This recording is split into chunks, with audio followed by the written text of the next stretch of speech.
del 2018. ¿Qué tal? Muy buenos días. Bienvenidos a su programa Contacto Directo. Empezamos revisando quiénes son los invitados y nos acompañan Guillermo Lasso, ex candidato presidencial, líder de Creo. La Comisión de Desarrollo Económico de la Asamblea analiza el veto del presidente al proyecto de fomento productivo y para hoy está previsto su votación, luego debe pasar al Pleno. ¿Qué observaciones tiene Creo del veto? ¿Van a votar a favor o se abstendrán nuevamente?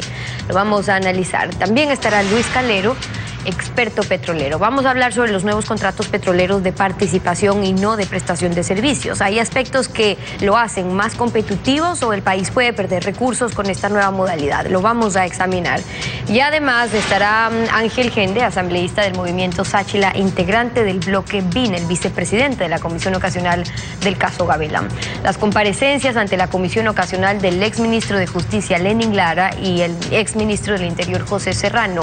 ¿Es posible identificar en manos de quién se extravió, se perdió, se cambió el tercer informe del perito Mesa? Lo vamos a analizar. Los familiares del equipo periodístico de Diario El Comercio reaccionaron y con indignación al abrir los sobres de información desclasificada que les entregó el gobierno ecuatoriano y aseguraron que en su mayoría no se trata de documentos reservados sobre el secuestro y asesinato, sino cartas de condolencia o datos que están en las páginas web de los ministros. La Comisión Interamericana de Derechos Humanos que visita el país recibió también esa información. Los 6 sobres de información reservada relacionada con el secuestro y asesinato del equipo periodístico de Diario El Comercio, que fue desclasificada por el gobierno y entregada a los familiares de las víctimas, permaneció sellada bajo cadena de custodia en la caja fuerte de un banco. Este miércoles la retiraron y la pusieron en manos del equipo de seguimiento especial de la Comisión Interamericana de Derechos Humanos, que llegó al país para investigar el caso y posteriormente emitir un informe. La delegación la preside Esmeralda Arosemena, vicepresidenta de la CIDH. Nuestra expresión de solidaridad y de alcanzar con esta documentación todos los esfuerzos que sean necesarios para llegar a la justicia y a la verdad. Los delegados y los familiares abrieron los sobres y realizaron una primera revisión. Lo que encontraron les causó indignación. Creo que es una falta de respeto, no solo a las familias, sino a todo el pueblo ecuatoriano. El clasificar en forma reservada papeles de condolencias, papeles de una cronología que todo el mundo lo sabe, papeles que se pueden bajar justamente de la página web. Es una vergüenza, es evidencia que nos mintieron desde el principio y sobre todo la conclusión es que capaz nosotros mismos fuimos quienes debimos haber ido a negociar y a rescatar a nuestros familiares, porque aquí no se hizo nada. Nos siguen engañando, 80% de la información entregada el día de hoy es pública. ¿Qué información reservada nos entregan? No hay nada. Comentan que, por ejemplo, el Ministerio de Defensa solo entregó 12 hojas. No contiene información sobre operaciones, sobre el mando unificado, ni nada que nos pueda parecer relevante. Exigirán que el gobierno ecuatoriano entregue la información que falta y también acudirán a las autoridades colombianas. La actualidad, los protagonistas, el análisis y la información en Contacto Directo. ¿Qué tal, Lenin? Buen día, ¿cómo te va? Muy bien, Estefi, buenos días a quienes desde sus casas nos acompañan a esta hora. Hay quienes sostienen que la ley de fomento productivo es empezar a caminar por el camino correcto. Otros señalan que el gobierno de Lenín Moreno está aplicando el programa económico de la oposición, de quien esta mañana nos acompaña el ex candidato presidencial por Creo, Guillermo Lasso. Buenos días. ¿Usted identifica en lo actuado por el gobierno alguna o algunas de sus propuestas de campaña? Mire, Lenin, yo creo que lo más importante para el Ecuador es el cambio de este modelo correísta de gasto y deuda pública que ha estado vigente en el Ecuador los últimos 11 años. El gran problema que ha causado este modelo es que el Ecuador tiene un alto déficit fiscal que para el año 2018 se establece en aproximadamente 8.000 millones de dólares, 8 puntos del PIB y un alto endeudamiento público que no es sostenible en el largo plazo. Estos dos problemas deben ser corregidos en el Ecuador. Es decir, hay que achicar el tamaño del Estado, reducir el gasto público y evitar que en el mediano y largo plazo el Ecuador requiera más deuda para poder financiar esos déficits. Pero que precisamente hacia allá se está apuntando tanto con la Ley de Fomento Productivo como con las 66 observaciones que contiene el veto presidencial, y por eso se ha criticado al presidente Moreno por estar alineándose con una visión de derecha, con los postulados que usted exponía en la campaña electoral, y parecería entonces que al final no son pocos los temas en los que coinciden. A ver, Lenin, seamos precisos. Yo acabo de señalar que desde mi punto de vista el problema fundamental de la economía es un déficit fiscal inmanejable y un nivel de endeudamiento público que no es sostenible en el largo plazo. Para aquello es necesario reducir el gasto público, cosa que no puede suceder en 24 horas, ni siquiera en un ejercicio fiscal, sino que es muy probable que requiera el plazo de este gobierno y algunos años del próximo periodo presidencial. Pero para que aquello ocurra es necesario poner en piedra, esculpir en piedra, escribir en la ley un conjunto de reglas macrofiscales que le den una señal a todos los ecuatorianos y al mundo exterior que el Ecuador va en la línea correcta. Lastimosamente, la Ley de Fomento Productivo en esta parte, en lo que tiene que ver con las reglas macrofiscales, no cumple el propósito, todo lo contrario, establece una excesiva flexibilidad para que este y futuros gobiernos puedan seguir gastando a manos llenas. Y eso es lo que le preocupa al movimiento Creo, porque no se puede dar esa discrecionalidad para que quede en manos del gobierno, en un reglamento para que ellos establezcan cuáles son las metas de mediano plazo y no se esculpa en piedra este conjunto de reglas macrofiscales que son indispensables para que el Ecuador solucione estos dos graves problemas: déficit y deuda. ¿Cuál será entonces la postura de su bloque cuando se votó en la Asamblea la Ley de Fomento Productivo? Ustedes se abstuvieron. Ahora que se va a proceder a votar el veto, ¿procederán de la misma manera? En esta ocasión, por información que he recibido del coordinador del bloque de Creo, la comisión ha aceptado votar por partes, es decir, los aspectos relativos al fomento de la producción, con el que nosotros, más allá de ciertos comentarios y críticas, estábamos de acuerdo, pues nos vamos a allanar al veto. Pero aspectos relativos a las reglas macrofiscales que hemos insistido que son necesarias para poder salir del problema que actualmente vive el Ecuador, pues nos vamos a abstener, porque el veto, muy lejos de corregir las debilidades del proyecto de ley, lo que ha hecho es flexibilizar aún más esta discrecionalidad de los gobiernos para seguir gastando sin límites. Y usted señala que desde el poder se continúan postergando las decisiones que hay que tomar para solucionar problemas que no se pueden evadir más. Ya dice uno, las reglas macrofiscales. ¿Cuáles son otros? Mire, la economía ecuatoriana requiere abrirse al mundo. La economía ecuatoriana requiere modernizarse. Muchas personas están contentas con este proceso de un gradualismo lento. No, la economía ecuatoriana requiere una acción mucho más rápida. ¿Por qué? Fíjese usted cómo 161.000 familias ecuatorianas han visto que sus padres y sus madres han perdido un empleo adecuado en el último año. Por lo tanto, por respeto a los desempleados del Ecuador, aquellas familias jóvenes, profesionales que buscan una oportunidad, no nos podemos tomar el tiempo y decir este gradualismo nos lleva a una solución. No, señor, hay que actuar en varios frentes y al mismo tiempo abrir la economía al mundo. Me parece bien y felicito la decisión del gobierno de pedir la admisión de Ecuador a la Alianza del Pacífico, pero también necesitamos un acuerdo de comercio con los Estados Unidos. Y en materia tributaria, para estimular la inversión, lo que requiere Ecuador es una reforma integral, una reforma tributaria integral para bajar de manera general el exceso de impuestos y que esta reducción beneficie a todos los sectores, no solo a determinados sectores y mucho menos a determinadas empresas. Pero bueno, es un paso el que se ha dado en materia tributaria con esta ley, pero no es suficiente. Debemos esperar un paso más profundo, mucho más importante. Y a eso también es necesario dar otros pasos relativos a fortalecer la independencia de la justicia, a reformar la ley de comunicación, para crear todo un ambiente que favorezca la inversión en el Ecuador.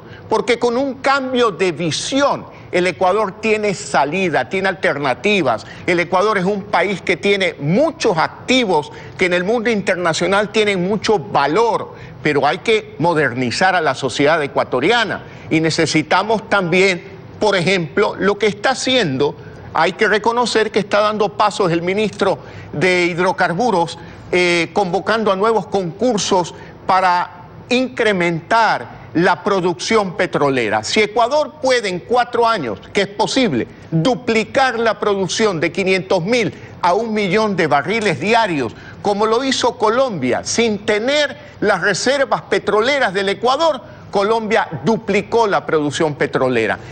Pero eso requiere de inversión y aquí lo único que no hay es plata. Ahora, ¿quién nos garantiza que esa discrecionalidad, esa libertad para endeudarse por parte del gobierno durante 3 años no se termine convirtiendo en libertinaje y al final del periodo terminemos con una situación similar a la que nos dejó el correísmo? Bueno, precisamente ese riesgo que usted señala es el que le preocupa al movimiento Creo. Por eso queremos que las reglas macrofiscales estén esculpidas en piedra. Ahora, no quiero dejar de contestar su inquietud de ¿y quién invierte en petróleo si no tenemos dinero? Es que ese es el cambio de visión que tiene el país, que tiene que dar el país, el giro que tiene que dar el país. Hay que convocar a la inversión privada, en este caso internacional y también local, para que ellos asuman el riesgo en la explotación de pozos petroleros, en incrementar la producción del petróleo. Y ese es el cambio de visión que yo no veo en el gobierno. Siguen pensando que el Estado es el gran poderoso y el gran promotor del desarrollo, cuando lo que debemos de buscar es un equilibrio entre un Estado y un mercado, una inversión privada, el sector privado que en este momento debe participar mucho más activamente en el desarrollo del país. Pero es responsabilidad del sector público crear unas condiciones realmente adecuadas, no parches, no paños tibios, sino decisiones profundas y de fondo para favorecer esa inversión privada. Ahora, estas dudas que tiene usted y que tienen también otras personas en relación a la flexibilidad, a la discrecionalidad que tendría el gobierno para manejar las reglas macrofiscales, no es tan así, al menos así lo señalan algunos asambleístas, quienes destacan que se le están devolviendo ciertas atribuciones a la Asamblea. Por ejemplo, lo invito a escuchar a Jimena Peña, coordinadora del bloque de Alianza País. La Asamblea Nacional, dentro de su rol de fiscalización, tendrá que hacer el seguimiento a la implementación de estas reglas macrofiscales. Además, el proyecto de ley contempla que la autoridad pertinente tendrá que establecer informes públicos sobre cómo progresa la implementación de estas reglas macrofiscales. Además, nosotros en el debate ya que tuvimos en la Asamblea Nacional previamente, habíamos alertado sobre las medidas que se estaban planteando en el proyecto. Creíamos que era pertinente establecer cierto margen de maniobra para que el gobierno pueda actuar en momentos, por ejemplo, de una catástrofe natural o de un elemento exógeno que puede afectar al Ecuador. Recordemos que la economía ecuatoriana no es igual que una economía de países como Perú y Colombia, que tienen moneda propia, que pueden implementar política monetaria. El veto en su proyecto dice que en casos excepcionales las reglas y metas fiscales podrán ser suspendidas temporalmente cuando ocurran catástrofes naturales, recesión económica grave, desequilibrios en el sistema de pagos o situaciones de emergencia nacional. Le pregunto, señor Lasso, al final del día, ¿no es un tema de confianza? Y la cabeza del área económica proviene de la vertiente del sector empresarial. Es que tenemos que analizar las cosas desde el punto de vista de la institucionalidad. Independientemente de quién sea el ministro de Finanzas hoy, E independientemente de que sea mañana, inclusive independiente de quién sea el presidente de la República. Por eso digo yo, las reglas macrofiscales deben estar esculpidas en piedra, deben de constar en una ley. ¿Para qué? Para que tengamos claro que el camino por el que va a transitar la economía ecuatoriana en el futuro es sostenible. Ahora, respecto de la afirmación de que las reglas macrofiscales, yo quiero decirle a los ecuatorianos que el proyecto de ley establecía, por ejemplo, el proyecto actual aprobado por la Asamblea, establecía una norma, y la norma decía que la Asamblea no puede aprobar un presupuesto que tenga un déficit primario, es decir, ingresos menos gastos excluyendo intereses. Ahora eso lo cambiaron y habla de un superávit global establecido en las metas estructurales. Pero ¿quién va a definir esas metas estructurales? A través de un reglamento. ¿Quién? El propio gobierno. Y cuando se habla de que la Asamblea va a revisar, la Asamblea actúa post los hechos sucedidos, actúa en su función de fiscalización, cuando lo que tenemos que prever es problemas, actuar previamente de manera proactiva, no reactiva. Por eso yo me permito insistir en que las reglas macrofiscales deben de constar en la ley y no en una discrecionalidad a través de un reglamento bajo responsabilidad de los gobiernos. Guillermo Lasso, ex candidato presidencial, líder del movimiento Creo, gracias por acompañarnos en Contacto Directo. Son las 7 de la mañana con 19 minutos, nos vamos a una pausa y al regresar estará Luis Calero, experto petrolero, y vamos a hablar sobre la contratación petrolera y qué pasa con los contratos de participación en la extracción de crudo. Quédese usted en nuestra sintonía.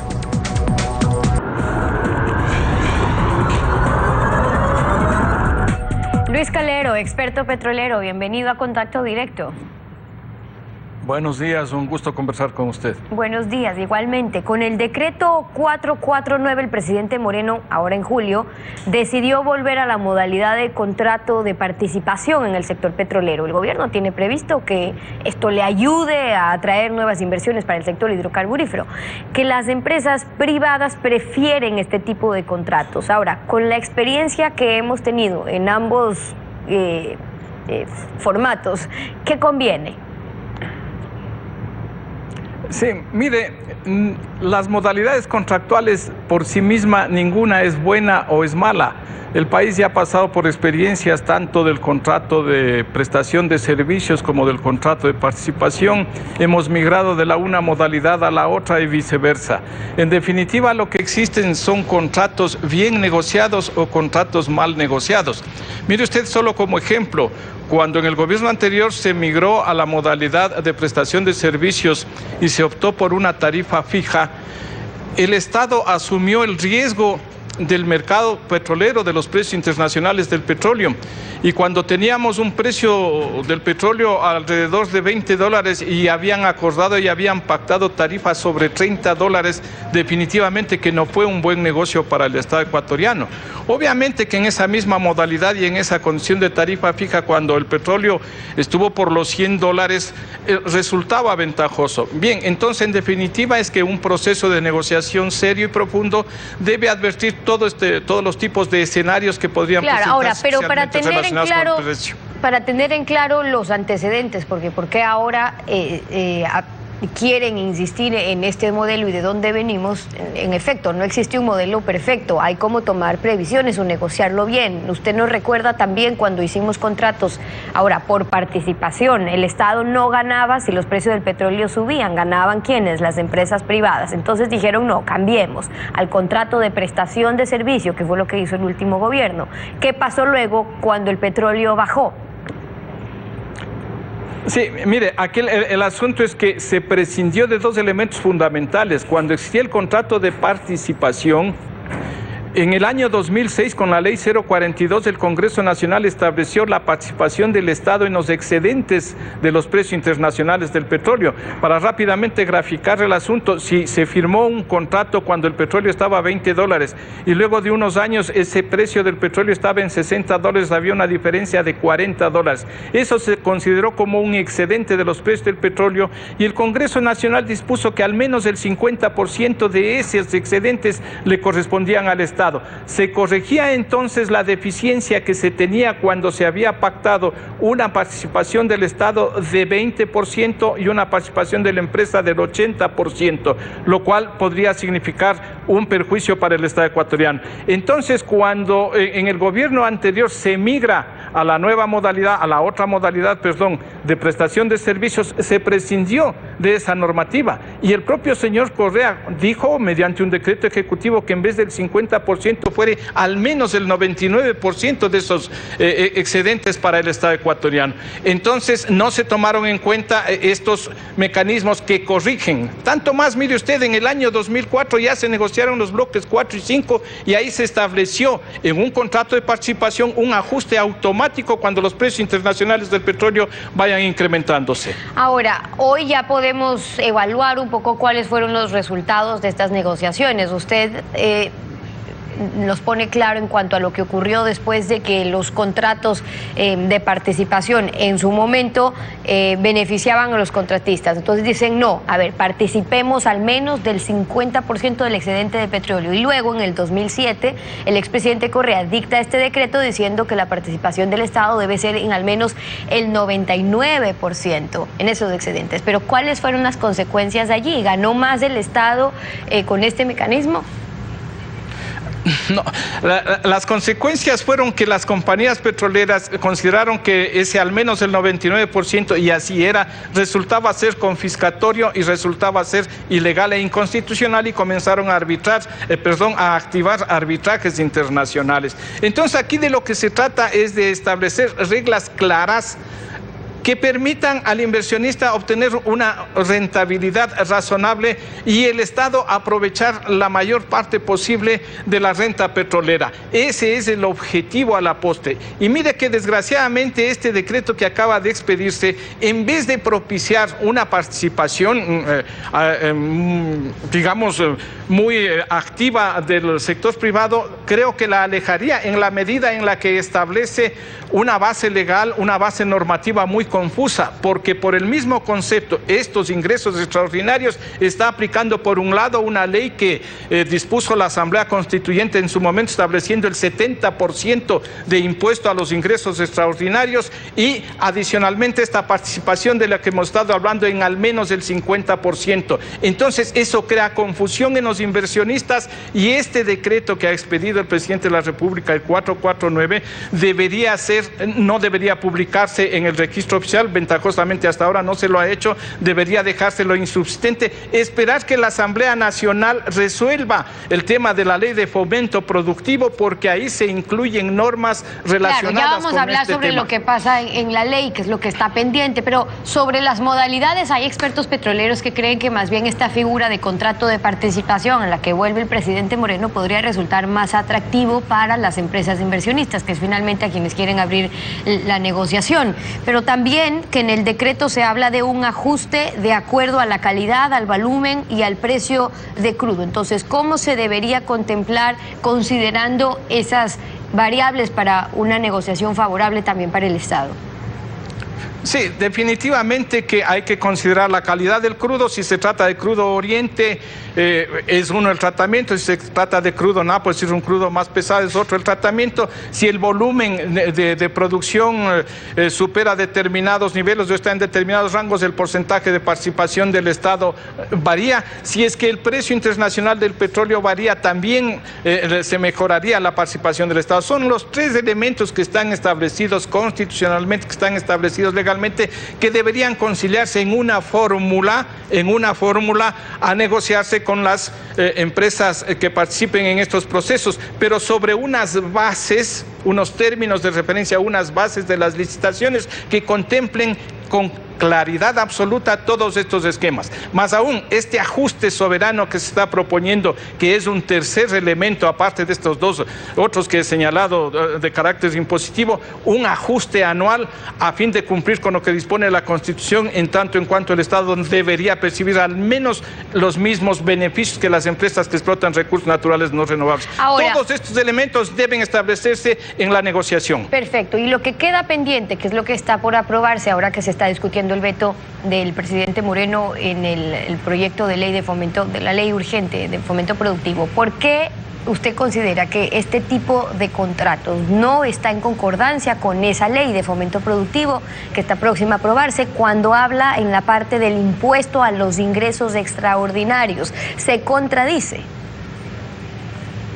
Sí, porque la ley de fomento productivo deroga de manera expresa este impuesto a los ingresos extraordinarios que estableció la Asamblea Constituyente a fines del año 2007. Sin embargo, en el decreto 449 del presidente Moreno, de hace pocas semanas, se establece inclusive como uno de los fundamentos, como uno de los considerandos, esta ley que ya está siendo derogada.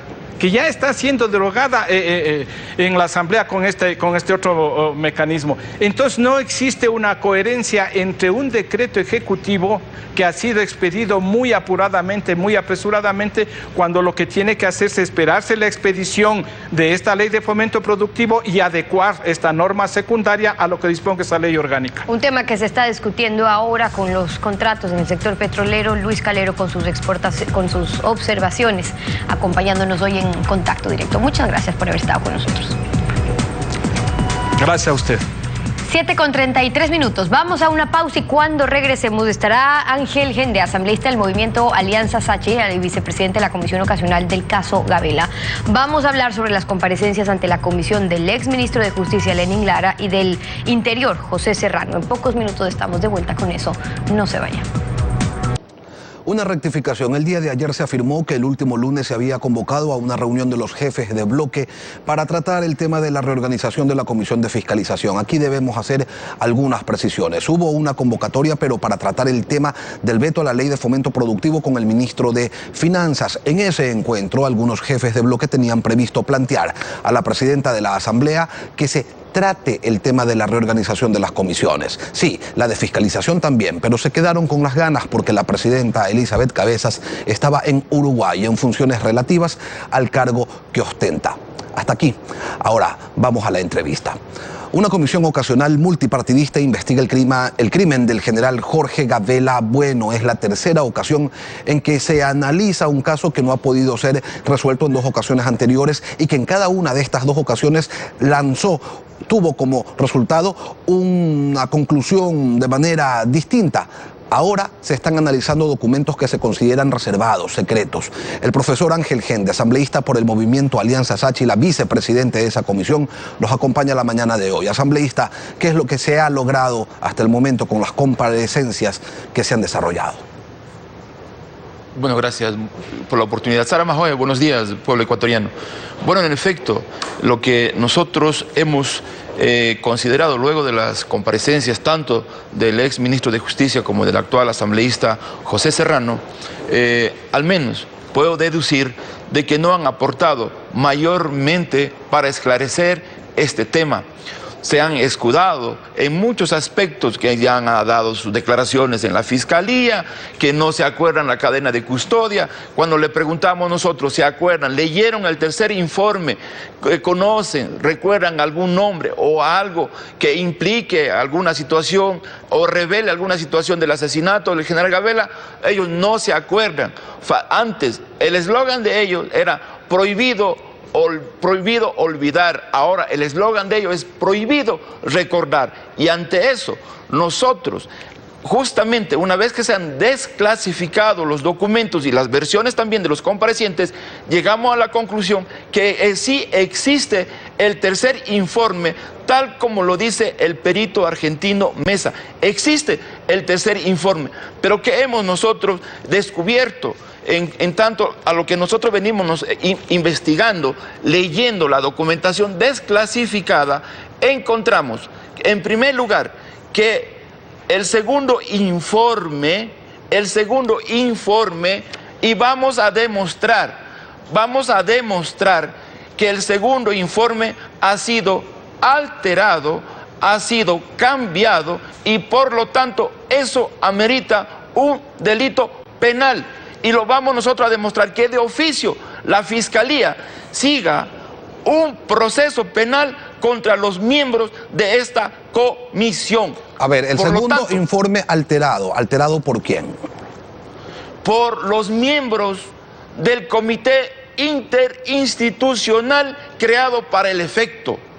Ellos, al hacer nosotros una comparación del informe entregado por el perito Mesa y del informe entregado por la Comisión Interinstitucional, no coinciden. Eso quiere decir que el comité cometió ese grave error que es penado por el artículo 233 del COIP.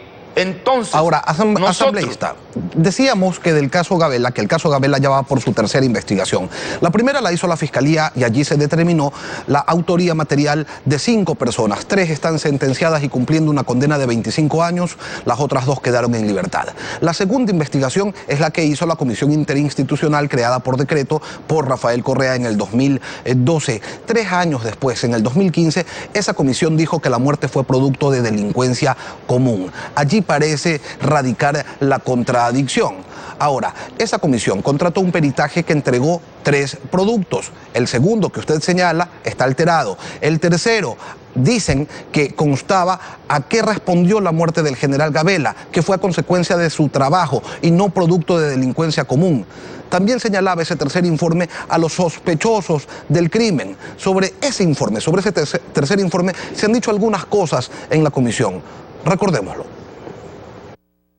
Este tercer producto tuvo algunas discusiones de quienes estaban delegados para llevar a cabo la revisión. Lamentablemente lo tenían tan guardado en caja fuerte que al final de cuentas se les desapareció por arte de magia. Parece que dentro del Ministerio de Justicia tienen a un mandrake. Nosotros entregamos ese informe al señor presidente de la República y ese informe, reitero, tenía un tema fundamental, que sea remitido a la Fiscalía General del Estado. Mi duda es, ¿cómo así el señor Pablo Romero estaba en esa reunión? Constaba los nombres y firmado en el acta del 30 de octubre del 2013. No recuerdo específicamente por qué el señor Romero estuvo presente en esa reunión. Revisaré, pero me comprometo a revisar las actas. El artículo 5 del decreto 1317 que creó la Comisión Interinstitucional para investigar el crimen del general Gabela señala que al término de sus funciones este comité entregará al presidente de la República un informe final que contenga el pronunciamiento definitivo sobre la investigación. A este informe se adjuntarán todos los documentos, denuncias, actas que contengan testimonios y criterios técnicos especializados. Pero el tercer informe no aparece. ¿Qué se va a hacer entonces, asambleísta? ¿Se piensa pedirle quizás al perito Roberto Mesa que reconstruya ese tercer informe que se perdió? Obviamente, de ser necesario, tenemos que llegar a ese nivel, que se reconstruya el tercer informe. Esta comisión, nosotros no vamos a permitir que se tape nada absolutamente.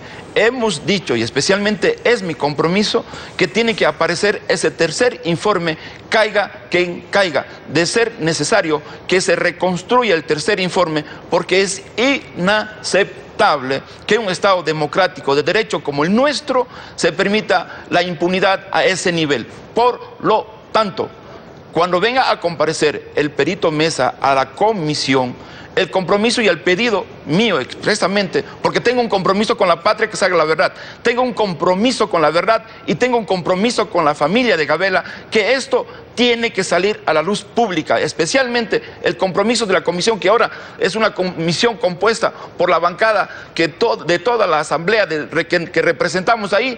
Esto es la garantía y la diferencia está que la señora Patricia Ochoa, viuda de Gabela, es veedora de este proceso, actúa junto a nosotros y por lo tanto esa es una garantía muy diferente al resto de comisiones que se han planteado en la Asamblea Nacional. Entonces, por lo tanto, el tercer informe vía reposición o reconstrucción, tendrá que aparecer, porque tal como estamos haciendo hasta el momento, la comparecencia de los ministros y de todos quienes conformaron la comisión interinstitucional no están abonando, aportando para que salga la verdad pública ante nuestro país. Ahora ya, para ustedes está claro que el Comité Interinstitucional cometió una irregularidad al concluir algo distinto a lo que señalaba el tercer producto del perito Roberto Mesa, al haber falseado el segundo informe. ¿Quiénes formaban parte de esa comisión? Ya observamos que Lenín Lara, hoy alcalde de Esmeraldas, exministro de Justicia, fue uno de ellos. Otro, el actual asambleísta José Serrano y en ese entonces ministro del Interior. ¿Quiénes más estuvieron allí y son responsables de haber falseado, según ustedes, ese segundo producto? Especialmente, aparte de lo que usted acaba de nombrar, hay que vincular directamente a la señora Lady Zúñiga, que inclusive ella, antes de 5 meses que el perito Mesa entregue oficialmente el informe, ella ya se adelantó en decir que fue un proceso de delito común, cosa que no fue cierto, de acuerdo al tercer producto que entregó el perito Mesa, donde prácticamente es claro que el tercer producto da a conocer que no fue un delito común, sino fue un delito relacionado con aspectos de trabajo del general Gabela. Entonces, por lo tanto, inclusive tendrá que ser llamado también el expresidente de la República del Ecuador, Rafael Correa Delgado, por ser el primero que formó la comisión y fue